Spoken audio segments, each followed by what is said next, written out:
that you can sit down, shut up or fuck off, but it's your friend, your loved one in the coffin. They've got something to say. I couldn't give a fuck about those left behind. I've always suspected that someone who works in the death industry would have a fascinating relationship with the concept of mortality, and this was certainly true of my dinner guest Bill Edgar, also known as the Coffin Confessor. I believe I was set up to become the Coffin Confessor, to do what I do. Bill works for and speaks on behalf of the dead, crashing funerals and giving a voice to the voiceless. I see vultures. Sometimes the humblest of people start from even humbler beginnings. This is Last Meal, where I prepare the dish my guest would want if it were their last.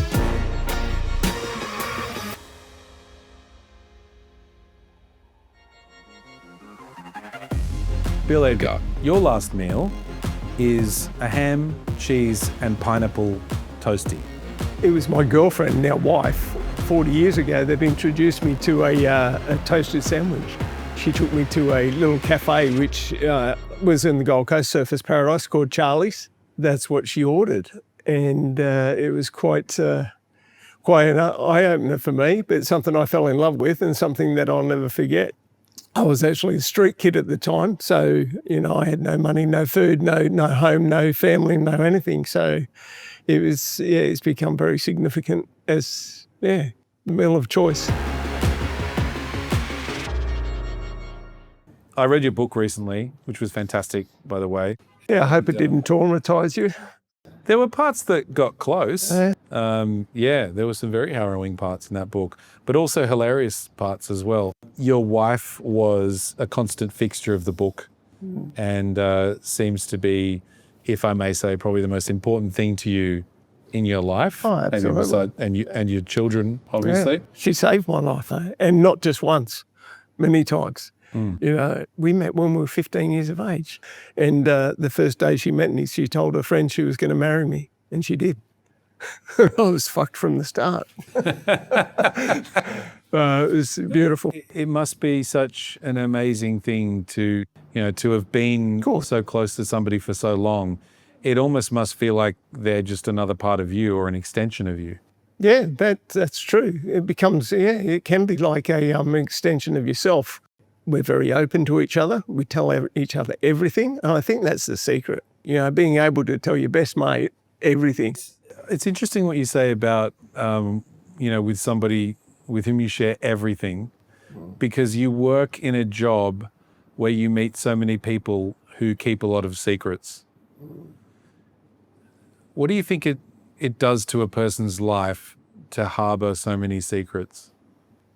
I don't know. It's good for me, though. I mean, at the end of the day, good business. Every person on the planet's got a skeleton in the closet. Everyone's got a secret and a story to tell.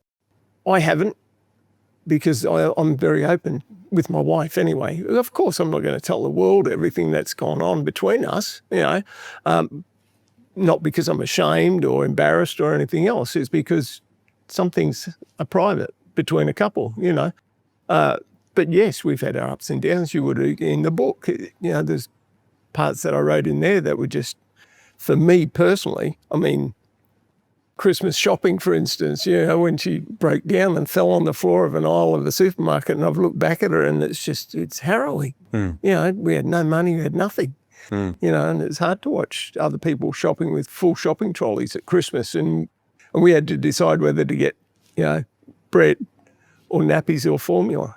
So that was you seem to. You throughout all of those periods, though, you had one another. The biggest thing that my wife has always said is she feels safe. She's always felt safe around me. It's the same with her. I've always felt comfortable and safe as well. You've really only been working in the death industry? Yeah, you can. Yeah. You've really been only working in the death industry for what, 5-6 years now or something like that? Yeah, give or take, because 2 years we didn't because of COVID. But so it hasn't been long. What I wonder is, has it changed your view of death or your relationship with the idea of death, like working in an industry that is surrounded by death, constantly going to funerals or wakes or things like that, or speaking to people who are dying? Does it give you a different perspective on your own mortality? Yeah, definitely. definitely. It's also, I'm more prepared now, and not only for my own death, but for my wife's death, for a child's death, someone close to me. And that doesn't mean I'm not going to get upset or grieve. It just means I'm prepared. And it's not, it is the end of that person's life, but it's not the end if you can keep them in your memories and your heart and everything else. That's, I find that. Whereas before, I wouldn't even considered thinking about the death of a loved one, especially my wife's, because I wouldn't know what, I'd have to follow her. I used to say that all the time, she dies, I die. Now, it's not like that. Now it's like, if she dies, I'll keep her alive. If I die, she keeps me alive. It's just, it's different. Have you learned anything from the way that people are or act at funerals that would inform the way that you would be at a loved one's funeral? It's a hard question to answer because, every funeral's different. Whilst funerals are the same, they're different. However, I see vultures. I see a lot of vultures. I see a lot of people there that are there for themselves, not so much the person that's died. For instance, when I first crashed my very first funeral, my client Graham said to me, he said, if my brother, sister, and their daughter are at my funeral, I want you to tell them to fuck off. I haven't seen them in 30 years. Why are they there now paying their respects? And I see that. And the reason they were there was for themselves, because they felt guilty. They felt sorry in themselves. So, it wasn't about Graham and it wasn't about anybody else but them. So, the vultures in the family, I definitely see. I couldn't help but thinking when I was reading your book that you remind me of what I would describe as a modern day Robin Hood. However, instead of stealing from the rich to give to the poor, you steal from people who have agency and give it to people who don't. Yeah, would you agree with this characterization? Yeah, that's a good way of putting it, for sure. Absolutely. Do you think that there might be, like, a reason for you doing this might be that you feel in some way that if your life can exist to right the wrongs that would otherwise be exacted on other people, that it gives your life meaning? I believe it was that way. And I don't just mean for coffin confessing, but my whole life, I believe I was set up to become the coffin confessor, to do what I do. But I've always tried to right the wrongs, always tried to pay back, always tried to find the people that I hurt when I was younger and pay them back. And that's a big part of the next book that I'm bringing out, which actually discloses certain people that I've tracked down and people that I tried to track down that I found out that had passed on, that I'll repay the families what I stole from them, when I was a child. But I've always done that in life. I've always stood for the underdog, but always made sure that I've tried to pay back or tried to, I don't know, it's like redemption, I suppose. I'm just trying to. I find it really interesting that that's the way you see it, because when I read your book, I thought to myself, he was the underdog. I think, someone asked me not long ago, they said, who were you looking for when you were younger? Like, who was your inspiration and all that? And I have to say, now looking in the mirror, I found the person I was looking for. All along, it was me. I was there. I just couldn't see it. As the underdog, yeah, sure, people can say that I was, the underdog and this and that, but I was never a victim. Never. You were targeted by people when you were younger, whether it be your peers or people that were for sure in positions of power absolutely over you. And that must have at a young age just imbued you with a sense of trying to right those wrongs. Sometimes it can be viewed as redemption, but sometimes it's like a cosmic justice, right? Yeah, I agree there. But am I also right in thinking that you wouldn't believe in cosmic justice because you're an atheist? Yeah, well, I may be an atheist, but I am spiritual. In the book, you would have read about Michael, who's a friend of mine that we were very young. He died when we were very young. He's the only friend I've ever had in my life, first and last friend. And I spoke with Michael most days until today, It's just, that's the spiritual part of me, I think. If anybody close to me died or anyone I knew that died, I'd always introduce them to Michael. It's just something I always did, and I always kept Michael alive. So spiritually, that's the essence of me. As far as religion goes, my religion was stolen along with my childhood. So, I was taught at a very, very young age by the abusers at the Southport School that, God raped Mary and impregnated her, who gave birth to a bastard son named Jesus, so they were allowed to do the same to me. I was like, what the fuck? Yeah. How do you... Good reasoning. It took me years to get over that. And I was like, what the fuck? Yeah. And all these people are going to church worshipping this person. But it wasn't that. It was just, these perpetrators and violent abusers had, I guess it was their way of repent and repeat. Yeah. Is how I used to look at it for them to go to church. So. But I feel like you also, I mean, even though you say your religion was taken from you, it was almost as though a new religion was born for you as well. Oh, yeah. Because, it became about, justice and morality for you, of course, to a greater extent. Oh, absolutely. I mean, I had, like you said earlier, I had two choices, When I went to Bogger Road at the age of 17, I'd only just turned 17. And people say, oh, you could have been raped, you could have, I fought every day. And I don't mean fight men. I fought myself. I fought not to be one of them. And it was so easy to become one of them. It was so easy for me to fight and carry on in there. And I met another guy in there who was, I think he was 26 years of age. He went in when he was 19. And he refused to go in the shower block with this bloke, and they had a fight, and he hit the bloke and killed him. And now he's in there for life, So it happens. Yeah. It just happens. And I fought so hard not to become one of them. There. I was struck by one of the stories about you stealing a car off the Samoan guy. You kicked the shit out of me. Yeah. But what interested me so much about that, and perhaps you want to recount that story for those who don't know it. Here you go. Well, a précis version perhaps. But what struck me was the quote that he said, sorry is just a word for people who don't have control over their life. Can you talk more about that? Yeah, look, he belted the crap out of me. But he left and came back. He actually came back, and I was like, wow. He was, and I stole his car. He only put a couple of bucks of fuel in there, and he had a pregnant wife at home, and and I'd stolen his fucking car. Stupid. I didn't even know how to drive properly back then either.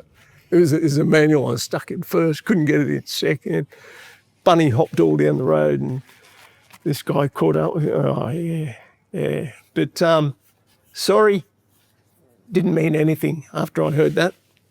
Once he said that to me, he said, sorry means nothing. Does sorry mean nothing coming from other people to you, or for you to give it to others? I think sorry became a nothing anymore. It had to be the act of sorry for me. And whilst I became sorry for doing what I did in the past, that was all well and good, but I had to actually go and fix the problem. And I mean, like, repay those I stole off, or help those that I may have hurt, or, that became my sorry. How many people have to learn the same lesson? How many? I don't. I get told once and that's it. Yeah. You know what I mean? Or it's beaten into me, or whatever, or it's taken from me. But either way, I learned very quickly. Your life now is far more autodidactic than it was, I guess, when you're in high school. Absolutely. Do you have any regrets? Oh, fuck, mate. Well, I mean, you did. Okay, there's a quote from you that I absolutely love, which is use every experience, good or bad, as fuel for a better future. Yeah. I use everything, all the knowledge and everything that I've acquired to better my life. Absolutely. People used to say, abuse so severely as a child, like it's traumatic and everything else. Yeah, it was, but I used it to better myself. The church said we can't compensate him. He's too successful. He's not a drunk. He's not an alcoholic. He's not a drug addict. He's not in life jail. How can we dare compensate this guy? And who is he? How's he done this? Meanwhile, your reputation's getting much better and theirs not so much. Yeah, exactly. And at the end of the day, comes out in the wash? Well, that's right. And in September, they all sat down on the round table and they said, no, we've got to pay him out. Right. We know what happened. Yeah. So they did. Yeah. So it all came to an end, finally. From 1997, when I took up the challenge after rugby league legend Peter Jackson took his own life, I took up the spiel, so to speak, and ran How with do you it. think about, like, what are your thoughts on financial restitution for things that are so unquantifiable, at least to my mind? It's fucked. The whole system's fucked. It really is. At the end of the day, I didn't get justice at all. I got revenge, but I didn't get justice. And the 3 perpetrators, whilst one's dead now, the other 2 are still allowed to teach. And that's fucked. That really blows me away. Why the school didn't stand up with me and say, hey, these guys did wrong. We're going to stand by you and we're going to make sure that doesn't happen ever again. Well, you should have done that 30 years ago, but they didn't. They allowed these people to keep teaching, and I wouldn't go away. No matter what happened, I would not go away. And I exposed them for what it is. And I brought, over 100 other boys forward. So I'm pretty happy with that. Got to be. Yeah, well, that's my revenge, And also, I would say you have your own children who I'm guessing are, Absolutely. your entire life. And now, recently, you just informed me, more grandchildren. Grandchildren, 6 under 4. I mean, it's crazy. Yeah. And every one of those has to be protected. Yeah. And not only by myself and by their parents, but by the community, By the teachers, community, everybody else. And the only way to do that is to expose people that are doing the wrong thing. And I don't care if you have to yell, kick, scream, whatever you have to do, expose them. And just because they're in a family of people that like them, I don't give a fuck. That's collateral damage. They've done wrong. They've harmed a child or a woman or whatever else. Expose it. Fuck it.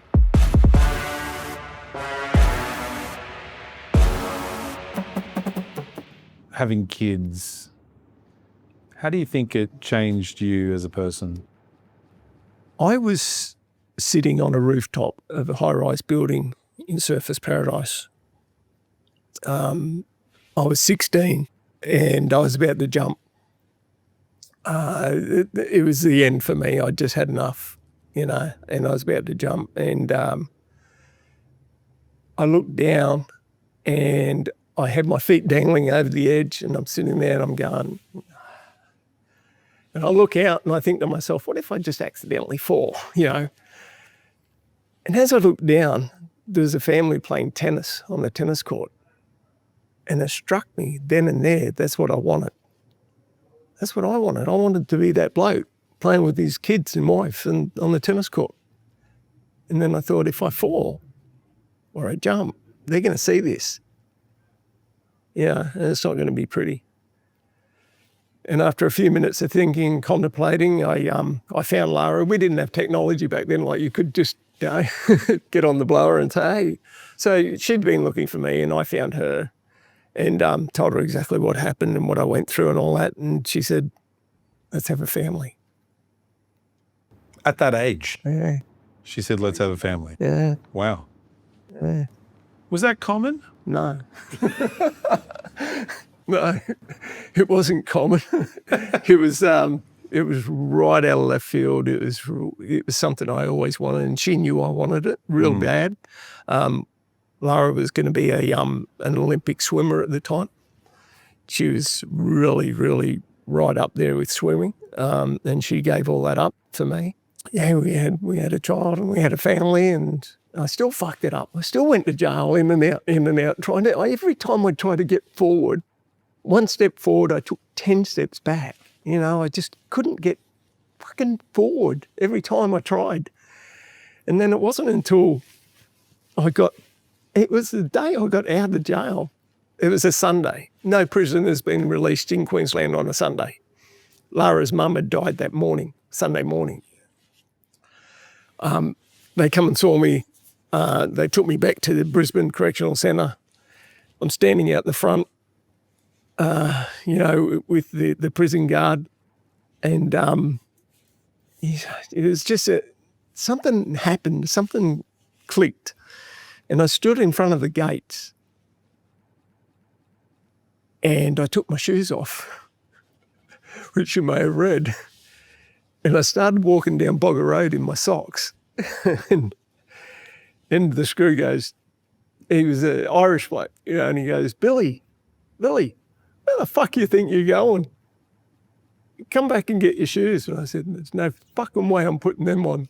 They brought me in here. They're not bringing me back.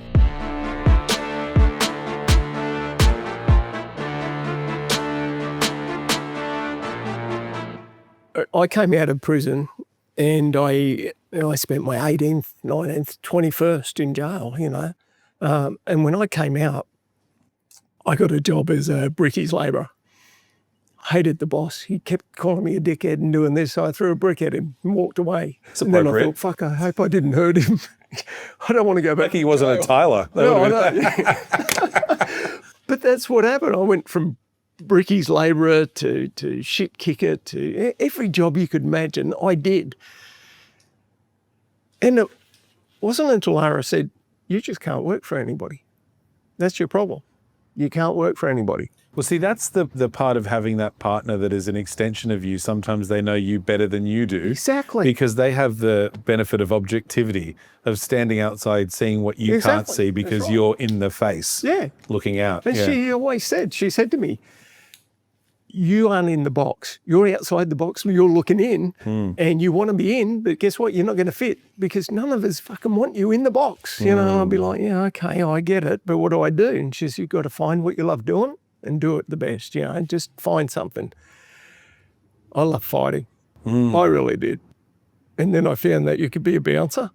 What the fuck? You could stand on the fucking door of a club and you can, I can do that. Not a problem. Yeah, you mentioned you like fighting a lot. What do you like about fighting? At its core, what do you think you like about it the most? I like getting hit. You like it? Yeah, you've said that. Okay, and the feeling of being hurt, it's a bizarre feeling. I don't know why, but I had this thing that if I got hurt, I was alive. It's a feeling that I still have today. Recently, I went to a dentist and had all my fillings drilled out and redone without anything. And the lady said, she goes, no, I can't do that. I've got to put you, I said, I don't want anything. And she's done the first one. She said, how do you feel? I said, good, keep going, keep going. So she did all 7. And she goes, I've never done that in my life. Why would you do that? And I said, I felt alive. I felt good. Yeah. And there's no problem. It's all good. She goes, wow. I don't know where it comes from. I don't know why. I've always been like that. Even in jail, people would say, I'll just punch your face. I'd be like, whatever. Like I give a fuck. You think I care? And not their blood running all over. I go, I think that hurt. But I don't know. I think it's because I had pain taken away as a child or I felt alive when I was in pain. Yeah, so that's when I went into bouncing and then I became really good at bouncing and that's when I ended up bodyguarding for Jimmy Barnes and multiple people, yeah. Your physical stature, and because you're quite an imposing individual and some would say threatening looking, like you've got a kind face, but no one would fuck with you, right? My wife says that all the time. She says, you got eyes that could kill someone. Jesus. How this relates to you being the Coffin Confessor, I think it's interesting because the first time I met you, you said, anyone can do this. And I think I said to you, bullshit, right? Yeah, you're pretty much right too. Because most people got up in front of a funeral full of family members and told people to fuck off, they'd get lifted out of there pretty quick. Have you ever been assaulted or threatened physically? Well, first off, yes. Assaulted, no. Threatened, yes. I got told by a group of men that if they didn't like what they heard, then I'd end up in the coffin with the bloke. But at the same time, when I go in and crash a funeral, I do make sure that I get the crowd on my side as quickly as possible by telling them straight out that you can sit down, shut up or fuck off, but it's your friend, your loved one in the coffin. They've got something to say. They've allowed me to say it for them. Do you want to hear what they have to say? Now, 90% of people want to hear. Definitely. You know, what do you have? What did she say? You know, of course they want to hear. So they'll tell other people to shut up and just listen to him, you know, and I'll say what I say and then I fuck off. I don't even know if the funeral continues because I leave. As soon as I've said what I've said, envelope on the casket and I walk out. So I couldn't give a fuck about those left behind. I can only hope there is an afterlife because if there is, look out. That was going to be my closing question, which actually brings us around. What do you think happens after you die? I don't know, but I fucking hope it's good. I think at the end of the day, it's the end. It is the true end, and you just die. I mean, every living thing within me feels as though, okay, you've got a soul and you've got feeling like that. I really hope there is something, because if there's not, I'm going to be so pissed. But I'm not. No, I'm going to be pissed, but I'm going to be pissed. I really, you know, I used to say to people, they'd say, yeah, do you believe in heaven and hell and all that? And I'd say, no, we all go to the same place. And then all of a sudden I thought to myself, you know, these people that have their children's, you know, raped, murdered and all that, and they're dead, and they wish that the perpetrator dies in jail of a shocking death. I'm sitting here on the sidelines going, why the fuck would you want him in the same place that you've just put your daughter? You know what I mean? So I couldn't fathom, like people... Well, that's why the Catholics invented purgatory, hasn't it? They always had to be an invention for something, didn't they? Yeah. And that's the religious side of it, you know. But me personally, you know, I don't know. I think I'd like to believe that there's something, only because now I've got a wife and children I adore, and I really hope there is. If there's not, hey, it's been a good ride. The first time that I met you, which was only last year. Yeah, it was. We got to talking over a martini or six. Yeah, we did. Yeah. And I actually asked you what your last meal would be, and you didn't say this. Do you remember what you told me? Yeah, it's a bottle of port. Right. Yeah, it would be a... Yeah. Serious? Yeah. So we're going to have some of this. Oh, yeah. Yeah, absolutely. Oh, for sure. Would you like some of your toast? Absolutely. Yeah. I mean, since you made it yourself, did you? I did, yeah. You of course did? I did, yeah. And it's got the pineapple? Of course it does. Oh, you did a good job. You like it? Oh, yeah. Well, cheers again, and thank you for being on the show. And now we get to just sit and chat and finish this bottle of port. Sounds good. I suspect Bill Edgar's appeal lies in his unique ability to blend humour with cosmic justice. But personally, I admire the simplicity of his self-proclaimed prerequisites for a happy life. And that's all from me.